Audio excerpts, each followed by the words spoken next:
গত রোববার বিকেলে বরগুনার মিরাজ হালদার জাল গোটাতে গিয়ে পেলেন অপ্রত্যাশিত কিছু। বলেশ্বর নদ ও বঙ্গোপসাগরের মোহনায় তোলা সেই জালে উঠে এলো একটি অদ্ভুত বস্তু। হলুদ লাল রঙের, লম্বায় কম বেশি ৮ ফুট, দুই পাশে পাখার মতো অংশ। টর্পেডো ভেবে ঘাটে ফিরে জরুরি নম্বরে ফোন দিলেন। পরদিন পুলিশ এসে জিনিসটি হেফাজতে নিল। পরে জানা গেল এটি একটি আন্ডার ওয়াটার ড্রোন। প্রযুক্তির পরিভাষায় অটোনোমাস আন্ডার ওয়াটার ভেহিকেল বা AUV। সরাসরি মানুষের নির্দেশনা ছাড়াই সমুদ্রের গভীরে নিজেই পথ চলে এই যন্ত্র। পানির তাপমাত্রা ও লবণমাত্রা রেকর্ড করে, তলদেশের ভূগোল ম্যাপ করে এবং সম্ভাব্য খনিজ ও জ্বালানির উৎস শনাক্ত করে। বড় দেশগুলোর নৌবাহিনী ও তেল কোম্পানিগুলোর কাছে এটি নিত্যকারের হাতিয়ার।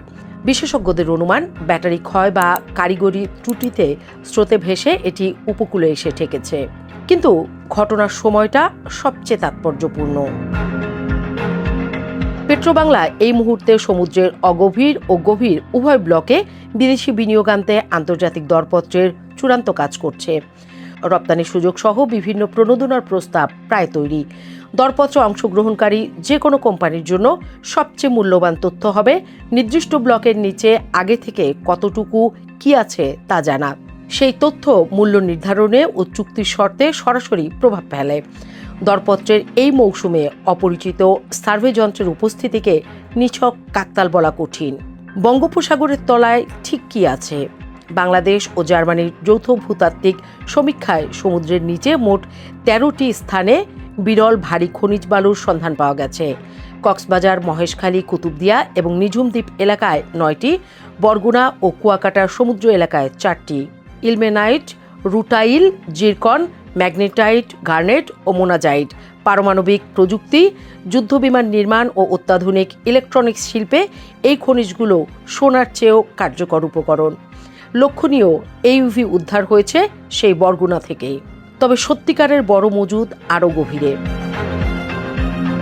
পররাষ্ট্র মন্ত্রণালয়ের মেরিটাইম ইউনিটের নেতৃত্বে যুক্তরাজ্য ও নেদারল্যান্ডসের বিজ্ঞানীদের যৌথ গবেষণায় বঙ্গোপসাগরের গভীরে মিথেন হাইড্রেটের অস্তিত্ব নিশ্চিত হয়েছে।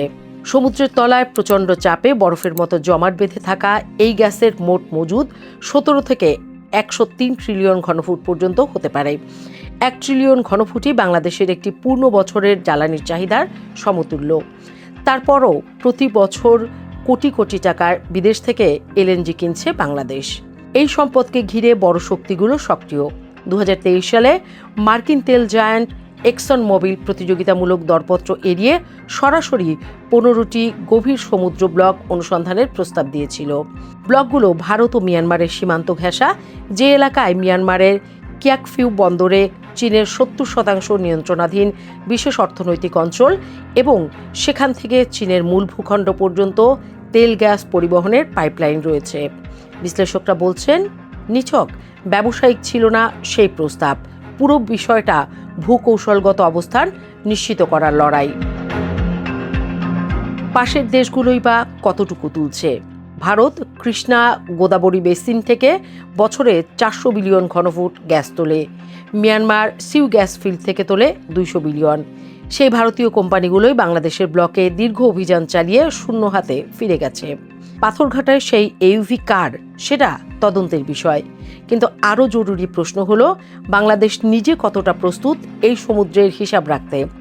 অন্যরা যখন তথ্য সংগ্রহে মাঠে নেমেছে, তখন বাপেক্সকে শক্তিশালী না করে বা নিরপেক্ষ কোনো দেশের সাথে যৌথ অনুসন্ধানে না গিয়ে কোনো একটি পরাশক্তির কাঁধে ভর করা হলে সম্পদ থাকবে বঙ্গোপসাগরে, কিন্তু সেই সম্পদের শর্ত নির্ধারণ করবে অন্যরা।